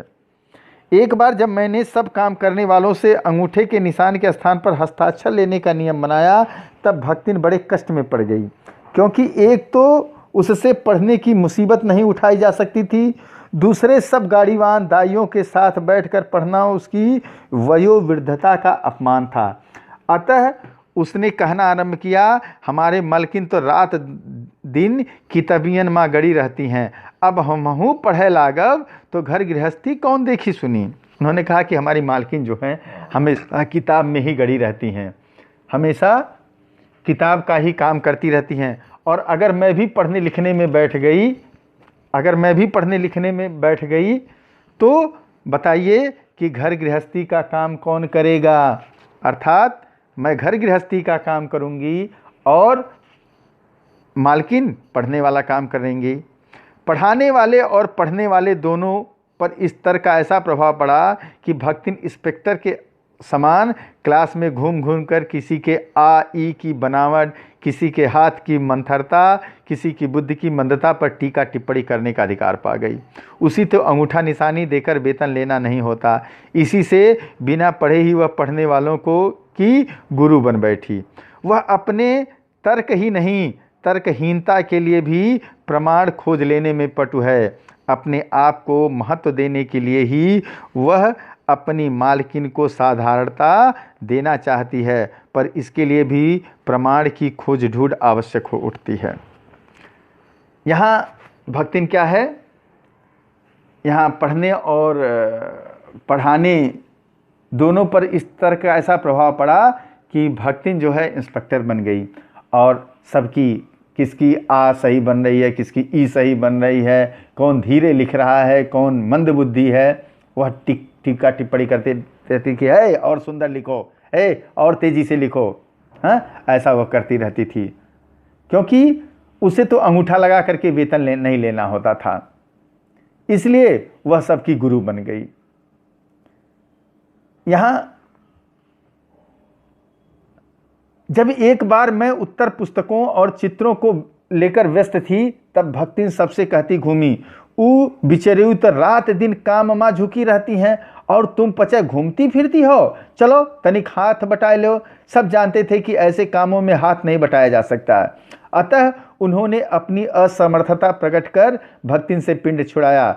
बस इसी प्रमाण के आधार पर उसकी सब अतिशयोक्तियां अमरबेल सी फैलने लगीं। उसकी मालकिन जैसा काम कोई जानता ही नहीं, इसी से तो बुलाने पर भी कोई हाथ बटाने की हिम्मत नहीं करता। एक बार जब महादेवी वर्मा जी उत्तर पुस्तकों और चित्रों को लेकर व्यस्त थीं कि उसमें कौन सा चित्र लगाया जाए, तो भक्तिन अन्य कर्मचारियों के पास जाकर के बोली कि वो दिन रात काम में लगी रहती हैं और तुम लोग घूम फिर रहे हो, चलो सब लोग मिल करके और इस काम को पूरा कर लिया जाए। सभी ने असमर्थता जताई कि नहीं नहीं, हम उस काम को नहीं कर पाएंगे, वह बहुत कठिन काम है। इस तरह से सभी ने पिंड छुड़ाया। अब यह आधार ही उसके लिए एक अतिशयोक्ति हो गया और वह अतिशयोक्ति भी अमरबेल की तरह फैलने लगा। कि ऐसा है कि और हमारी मालकिन जैसा तो कोई जानता ही नहीं है, कोई इस काम में पारंगत ही नहीं है। हाँ, मेरी मालकिन है, मेरी मालकिन को सब बातें पता रहती हैं। हाँ, और यह बात अमरबेल की तरह फैलने लगी। अमरबेल क्या होता है? एक जड़ रहित वल्लरी होती है जो दूसरे वृक्षों से जीवन रस लेकर के फैलने लगता है, उसी को अमरबेल कहा जाता है। ठीक है, तो उन्होंने कहा कि हमारी मालकिन जैसा जानती है वैसा किसी को आता ही नहीं है। हाँ, ऐसा वह प्रचार करने लगी, पर वह स्वयं कोई सहायता नहीं दे सकती। इसे मानना अपनी हीनता स्वीकार करना है। इसी से वह द्वार पर बैठकर बार बार कुछ काम बताने का आग्रह करती। कभी उत्तर पुस्तकों को बांधकर, कभी अधूरे चित्रों को कोने में रखकर, कभी रंग की प्याली धोकर, कभी चटाई को आंचल से झाड़कर वह जैसी सहायता पहुंचाती है, उससे भक्तिन का अन्य व्यक्तियों से अधिक बुद्धिमान होना प्रमाणित हो जाता है। वह जानती है कि जब दूसरे मेरा हाथ बटाने की कल्पना तक नहीं कर सकते, तब वह सहायता की इच्छा को क्रियात्मक रूप देती है। इसी से मेरी किसी पुस्तक के प्रकाशित होने पर उसके मुख पर प्रसन्नता की आभा वैसे ही उद्घाटित हो उठती है जैसे स्विच दबाने से बल्ब में छिपा आलोक। वह सूने में बार बार छूकर, आंखों के निकट ले जाकर, सब ओर घुमा फिराकर मानो अपनी सहायता का अंश खोजती है। और उसकी दृष्टि में व्यक्त आत्मघोष कहता है कि उसे निराश नहीं होना पड़ता। यह स्वाभाविक ही है। किसी चित्र को पूरा करने में व्यस्त मैं जब बार बार कहने पर भी भोजन के लिए नहीं उठती, तब वह उसी दही का शरबत, कभी तुलसी की चाय वहीं देखकर भूख का कष्ट नहीं सहने देती। यहाँ भक्तिन जानती है कि वह कोई सहायता नहीं करती, लेकिन इसे मानना वह अपनी हीनता स्वीकार करने के बराबर मानती है। इसीलिए जब महादेवी वर्मा कोई काम करती हैं तो वह दरवाजे पर बैठ जाती है। माधवी वर्मा जी कह रही हैं कि जब मैं कोई काम करती तो वह दरवाजे पर बैठ जाती है और वह बार बार कहती है कि अगर कोई ज़रूरत होगा तो मुझे बताइएगा। हाँ, कभी उत्तर पुस्तकों को उठा करके बांध करके कहीं रखती है, किनारे रख देती है। कभी जो अधूरे चित्र हैं उनको उठा करके कोने में रख देती है। जो रंग वाली प्याली है उसको धो करके कहीं रख देती है। चटाई को आंचल से ही झाड़ देती है। वह जिस प्रकार से सहायता हो सकता है वह मेरी सहायता करती हैं। और जब मेरी पुस्तक पूरी हो जाती है और प्रकाशित होती है तो उनके मुखमंडल पे, भक्तिन के मुखमंडल पे ऐसे आभा उद्घाटित होती है, ऐसी प्रसन्नता झलक उठती है जैसे लगता है कि स्विच दबा करके बल्ब को आलोकित कर दिया गया हो या जला दिया गया हो। हाँ, और अकेलेपन में भी वह पुस्तक को बार बार आड़ा तिरछा ऊपर नीचे कर करके ऐसे देखती थी कि वह खोजती थी, मानो वह खोज रही हों कि यह पुस्तक जो है मेरे सहयोग से पूरा हुआ है, इसमें मेरा भी थोड़ा अंश है, हिस्सा है। जब मैं किसी चित्र को पूरा करने में व्यस्त होती थी तो वह क्या करती थी, और वो भक्तिन मुझे बुलाती थी कि आइए भोजन कर लीजिए, और जब मैं नहीं उठती तो मेरी भूख को, मेरी क्षुधा को मिटाने के लिए वह दही का शरबत ला देती थी या तुलसी का चाय ला देती थी, जिससे मुझे भूख का कष्ट न सहना पड़े। दिन भर के कार्यभार से छुट्टी पाकर जब मैं कोई लेख समाप्त करने या भाव को छंदबद्ध करने बैठती तब छात्रावास की रोशनी बुझ चुकती है। मेरी हिरनी सोना तख्त के पैताने फर्श पर बैठकर पागुर करना बंद कर देती है। कुत्ता वसंत छोटी मचिया पर पंजों में मुँह रखकर आंख मूंद लेता है और बिल्ली गोधूली मेरे तकिए पर सिकुड़ कर सो रहती है। यहाँ दिन भर का कार्य समाप्त करने के पास, लेख समाप्त करने के बाद जब मैं बैठती थी, अपने छात्रावास की रोशनी बुझने के बाद जो मेरी हिरनी है सोना, वह आकर के पागुर करने लगती। कुत्ता वसंत नाम का जो कुत्ता है वह मछिया पर पंजे रख करके बैठ जाता था, आंख मूंद लेता था। और जो बिल्ली है जिसका नाम गोधूली है वह भी मेरे सिरहाने आकर के मेरे तकिए पर सो जाती है। मुझे रात की निस्तब्धता में अकेली न छोड़ने के विचार से कोने में दरी के आसन पर बैठकर बिजली की चकाचौंध में आंखें मिचमिचाती हुई भक्तिन प्रशांत भाव से जागरण करती है। वह ऊँगती भी नहीं, क्योंकि मेरे सिर उठाते ही उसकी धुंधली दृष्टि मेरी आँखों का अनुसरण करने लगती है। यदि मैं सिरहाने रखे रैक की ओर देखती हूँ तो वह उठकर आवश्यक पुस्तक का रंग पूछती है। यदि मैं कलम रख देती हूँ तो वह स्याही उठा लाती है। यदि मैं कागज़ एक ओर सरका देती हूँ तो वह दूसरी फाइल टटोलती है। बहुत रात गए, सोने पर भी मैं जल्दी ही उठती हूँ और भक्तिन को तो मुझसे भी पहले जागना पड़ता है। सोना उछल कूद के लिए बाहर जाने को आकुल रहती है। वसंत नित्य कर्म के लिए दरवाज़ा खुलवाना चाहता है और गोधूली चिड़ियों की चहचहाहट में शिकार का आमंत्रण सुन लेती है। यहाँ जब कभी भी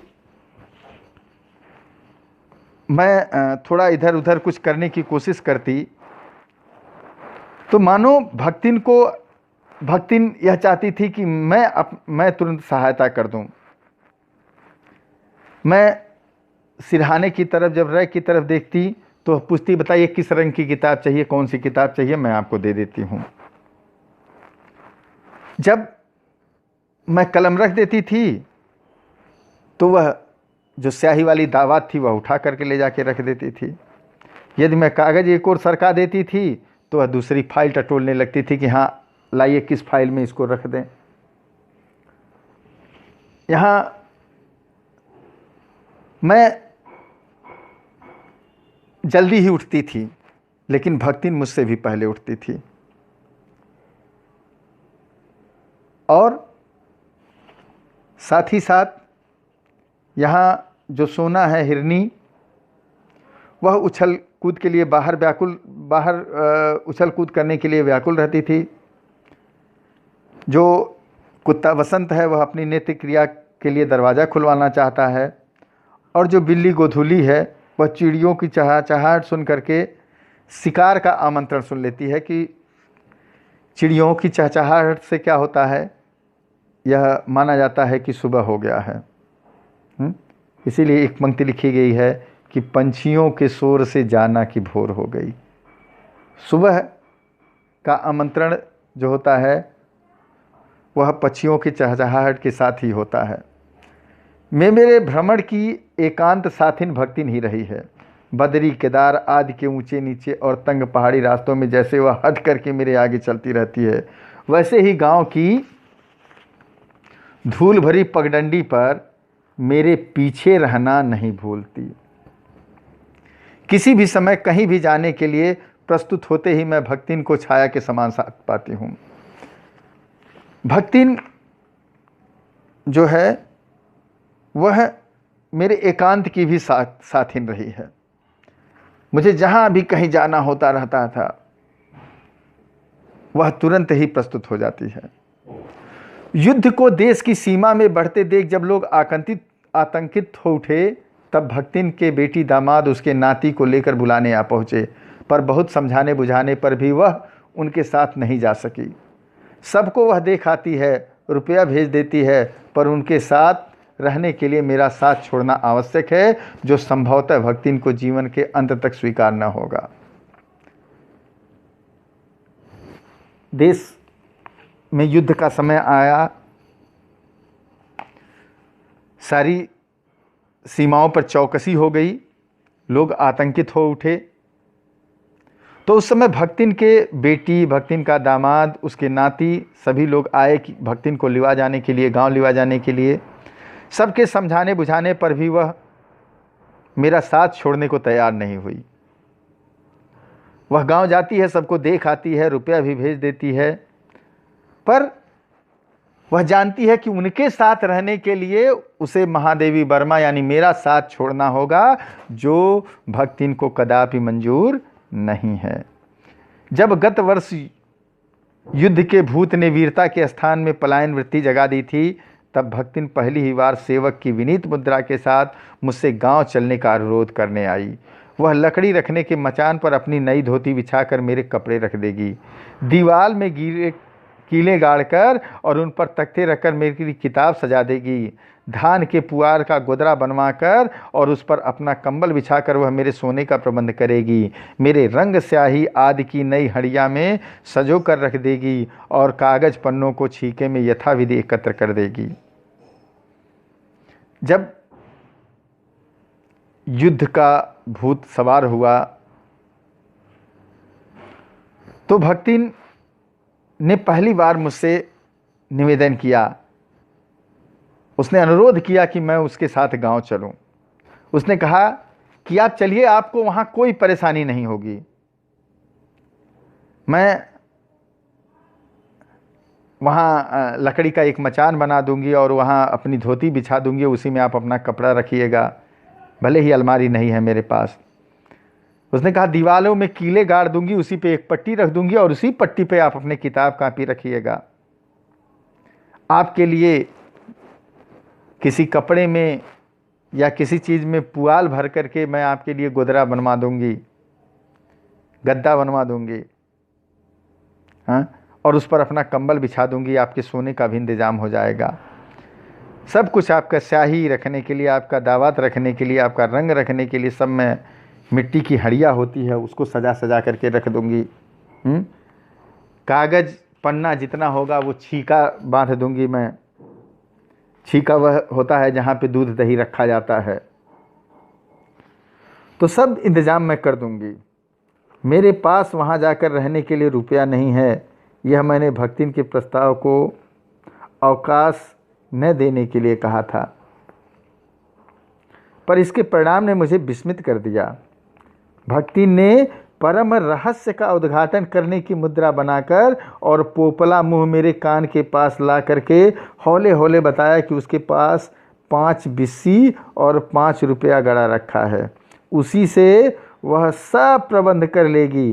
फिर लड़ाई तो अब अमरावती खाकर आई नहीं है, जब सब ठीक हो जाएगा तब यहीं लौट आएंगे। भक्तिन की कंजूसी के प्राण पूजीभूत होते होते पर्वताकार बन चुके थे, परंतु इस उदारता के डायनामाइट ने क्षण भर में उसे उड़ा दिया।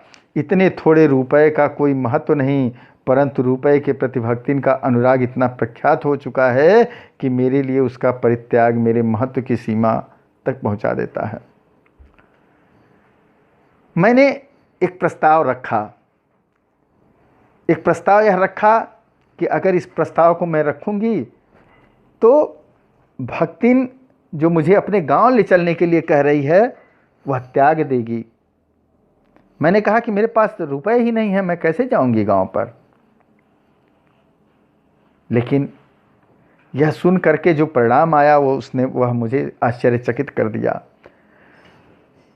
भक्तिन ने एक ऐसा मुद्रा बनाया अपने पोपले मेरे कान के पास ला करके, जैसे कोई बहुत बड़े राज की बात बताने जा रही हो, और उसने धीरे धीरे मेरे कान में कहा कि मेरे पास 5 बिस्सी हैं, कि 5 नोट 20-20 रुपए के, और 5 रुपया भी गाड़ करके मैं रखी हूँ। ठीक है, उसने कहा उसी से सब इंतजाम हो जाएगा। और यह जो लड़ाई है वह अमरौती खा करके नहीं आई है, अमरता का फल खा करके नहीं आई है कि पूरी जीवन भर रहेगा। जब ख़त्म हो जाएगा तो हम लोग चले आएंगे। उस कंजूस भक्तिन की बात यह सुन करके जैसे डायनामाइट एक क्षण में सब कुछ उड़ा देता है, वैसे ही मेरे अंदर जो भी विकृतियां थी उन सबको उड़ा दिया। ठीक है, भले ही ये रुपए कम थे, भले ही उन रुपए का कोई मोल नहीं था, कोई महत्व नहीं था, लेकिन भक्तिन का यह अनुराग इतना प्रसिद्ध हो चुका है, इतना विख्यात हो चुका है कि मेरे लिए उसको छोड़ना मेरे महत्व की सीमा तक पहुंचाने के बराबर है। भक्तिन और मेरे बीच में सेवक स्वामी का संबंध है, यह कहना कठिन है, क्योंकि ऐसा कोई स्वामी हो ही नहीं सकता जो इच्छा होने पर भी सेवक को अपनी सेवा से न हटा सके, और ऐसा सेवक भी नहीं सुना गया होगा जो स्वामी के चले जाने का आदेश पाकर अवज्ञा से हंस देता है। ऐसा उन्होंने महादेवी वर्मा जी ने कहा कि भक्तिन और मेरे बीच में सेवक स्वामी का संबंध है। यह कहना बहुत ही कठिन है, क्योंकि आज तक ऐसा नहीं देखा गया कि कोई मालिक चाहकर भी अपने सेवक को न हटा सके और कोई सेवक अपने मालिक की आज्ञा पा करके और यह आज्ञा पा जाए कि तुम यहाँ से चले जाओ, और यह आदेश सुन करके भी आज्ञा से हंस करके प्रत्युत्तर दे। भक्तिन को नौकर कहना उतना ही असंगत है जितना अपने घर में बारी बारी से आने जाने वाले अंधेरे उजाले और आंगन में फूलने वाले गुलाब और आम को सेवक मानना। जिस प्रकार एक अस्तित्व रखते हैं जिसे सार्थकता देने के लिए ही हमें सुख दुख देते हैं, उसी प्रकार भक्तिन का स्वतंत्र व्यक्तित्व अपने विकास के परिचय के लिए ही मेरे जीवन को घेरे हुए है। यहाँ कहा कि भक्तिन को नौकर कहना असंगत है। जैसे घर में अंधेरा होता है, उजाला होता है, आंगन होता है, फुलवारी होती है, इन सबको सेवक नहीं कहा जा सकता है। जैसे ये सब अपना अस्तित्व रखते हैं, उसी प्रकार भक्तिन भी मेरे लिए अस्तित्व रखती है। परिवार और परिस्थितियों के कारण स्वभाव में जो विषमताएं उत्पन्न हो गई हैं, उनके भीतर से एक स्नेह और सहानुभूति की आभा फूटती रहती है। इसी से उसके संपर्क में आने वाले व्यक्ति उसके जीवन की सहज मार्मिकता ही पाते हैं। छात्रावास की बालिकाओं में से कोई अपनी चाय बनवाने के लिए दहली पर बैठी रहती है, कोई बाहर खड़ी मेरे लिए बने नाश्ते को चख कर उसके स्वाद की विवेचना करती रहती है। मेरे बाहर निकलते ही सब चिड़ियों के समान उड़ जाती हैं और भीतर आते ही यथास्थान विराजमान हो जाती हैं। इन्हें आने में रुकावट न हो, संभवतः इसी से भक्तिन अपना दोनों जून का भोजन सवेरे ही बनाकर ऊपर के आले में रख देती है और खाते समय चौकी का एक कोना धोकर पाक छत के सनातन नियम से समझौता कर लेती है। यहाँ है कि छात्रावास की जो बालिकाएं हैं उनमें कोई चाय बनवाने के लिए बैठा रहता है, कोई बाहर खड़ा रहता है नाश्ता चख करके उसका स्वाद बताने के लिए, और जैसे ही मैं बाहर निकलती हूँ वैसे चिड़ियों के समान सब उड़ जाती हैं और जैसे ही मैं भीतर आ जाती हूँ, यथास्थान सभी लोग अपने स्थान पे बैठ जाते हैं। मुझे किसी प्रकार की असुविधा न हो, इसलिए भक्तिन अपने दोनों समय का, सुबह और शाम का भोजन बना करके एक किनारे एक अलमारी में रख देती है, और खाना खाते समय चौके का जो एक कोना होता है वहाँ धो करके, पाक साफ कर करके, सनातन धर्म का नियम के साथ थोड़ा समझौता करके वहाँ कोने में रख लेती हैं। मेरे परिचितों और साहित्यिक बंधुओं से भी भक्तिन विशेष परिचित है, पर उनके प्रति भक्तिन में सम्मान की मात्रा मेरे प्रति उनके सम्मान की मात्रा पर निर्भर है, और सद्भाव उनके प्रति मेरे सद्भाव से निश्चित होता है। इस संबंध में भक्तिन की सहज बुद्धि विस्मित कर देने वाली है। कहा, महादेवी वर्मा जी ने कहा कि मेरे जो परिचित हैं या जो मेरे साहित्यिक बंधु बांधव हैं, भक्तिन उनसे भी परिचित है, और उनके प्रति सम्मान की मात्रा मेरे सम्मान की मात्रा पर निर्भर करती है कि अगर वह लोग मुझे सम्मान देते हैं या मैं उन्हें सम्मान देती हूँ तो भक्तिन भी उन्हें सम्मान देती है, और अगर मैं उनके प्रति असम्मान प्रकट करती हूँ, असंतोष प्रकट करती हूँ, तो भक्तिन भी वैसा ही व्यवहार उनके साथ करती है। यह किसी को आकार प्रकार और वेशभूषा से स्मरण करती है, और किसी को नाम के अपभ्रंश द्वारा। कवि और कविता के संबंध में उसका ज्ञान बढ़ा है, पर आदर भाव नहीं। किसी के लंबे बाल और अस्त व्यस्त वेशभूषा देख कर यह कह उठती है, का वह कविता लिखक जानत है, और तुरंत ही उनकी अवज्ञा प्रकट हो जाती है। तब वो कुछ करिए धरिए ना, बस गली गली गावत बजावत फिरी हैं। हाँ, किसी का वेशभूषा देख के, लंबे बाल देख करके, अस्त व्यस्त देख करके ही वो कह देती है, अरे ये क्या, ये भी कविता विता लिखना जानते हैं क्या? यह सब करेंगे और कुछ कर नहीं पाएंगे, बस गली गली में गाते बजाते घूमेंगे फिरेंगे। पर सबका दुख उसे प्रभावित करता है। विद्यार्थी वर्ग में से कोई जब कारागार का अतिथि हो जाता है, तब उस समाचार को व्यथित भक्तिन बीता बीता भरे लड़कन का जेहल कलजुग रहा तौन रहा, अब परलय हो जाई, उनकर माई का बड़े लाड़ तक लड़े का चाही, कहकर दिन भर सबको परेशान करती है। बापू से लेकर साधारण व्यक्ति तब सबके प्रति भक्तिन की सहानुभूति एक रस मिलती है। जब भक्तिन को यह पता चलता है कि विद्यार्थियों को जेल में डाल दिया गया है, तब वह कहती है कि यह कलयुग, जो कलयुग रहा वह रहा, अब प्रलय होगा, क्योंकि बीता बीता एक एक बीता के बच्चों को जेल में डाला गया है। ऐसा ये जो उनके माई का बड़े लाड तक लड़े का चाहिए। कहा, उनकी जो माताएं हैं उन लोगों को जो लाड हैं, जो गवर्नर हैं, जो समय के सूबे के मालिक हैं, उनसे लड़ जाना चाहिए। भक्तिन के संस्कार ऐसे हैं कि वह कारागार में भी से वैसे ही डरती है जैसे यमलोक से। ऊंची दीवार देखते ही वह आंख मूंद कर बेहोश हो जाना चाहती है। उसकी यह कमजोरी इतनी प्रसिद्धि पा चुकी है कि लोग मेरे जेल जाने की संभावना बता बता कर उसे चिढ़ाते रहते हैं। वह डरती नहीं, यह कहना असत्य होगा, पर डर से भी अधिक महत्व मेरे साथ का ठहरता है। चुपचाप मुझसे पूछने लगती है कि वह अपनी कै धोती साबुन के साथ साफ कर ले, जिससे मुझे वहाँ उसके लिए लज्जित न होना पड़े। क्या क्या सामान बांध ले, जिससे मुझे वहाँ किसी प्रकार की असुविधा न हो सके। ऐसी यात्रा में किसी को किसी के साथ जाने का अधिकार नहीं। यह आश्वासन भक्तिन के लिए कोई मूल्य नहीं रखता। वह मेरे न जाने की कल्पना से इतनी प्रसन्न नहीं होती जितनी अपने साथ न जा सकने की संभावना से अपमानित। भक्तिन कारागार से डरती है, जैसे लगता है कि वह यमलोक से डर रही है, मृत्यु से डर रही है। बड़ी बड़ी दीवारों को देख करके ही वह आंख बंद करके बेहोश हो जाना चाहती है। इस कमजोरी का लोग फायदा उठाते हैं। लोग कहते हैं, अरे महादेवी वर्मा को जेल जाना है, ऐसा कह करके लोग उसे चिढ़ाते भी रहते हैं। जब भक्तिन को यह पता चलता कि मुझे जेल जाना है, तो वह यह कहती कि मेरी मैली धोती देख करके आपको अपमानित न होना पड़े, इसलिए वह आकर के पूछती थी कि कितनी धोती धुल लूं ताकि आपको अपमानित न होना पड़े। ज़रूरत का कौन कौन सा सामान रख लूं ताकि वहाँ किसी भी प्रकार की असुविधा न हो। भक्तिन को इस बात का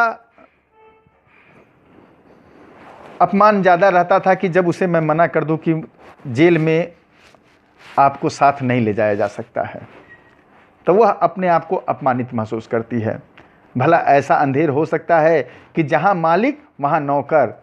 मालिक को ले जाकर बंद कर देने का इतना अन्याय नहीं, पर नौकर को अकेले मुक्त छोड़ देने में पहाड़ के बराबर अन्याय है।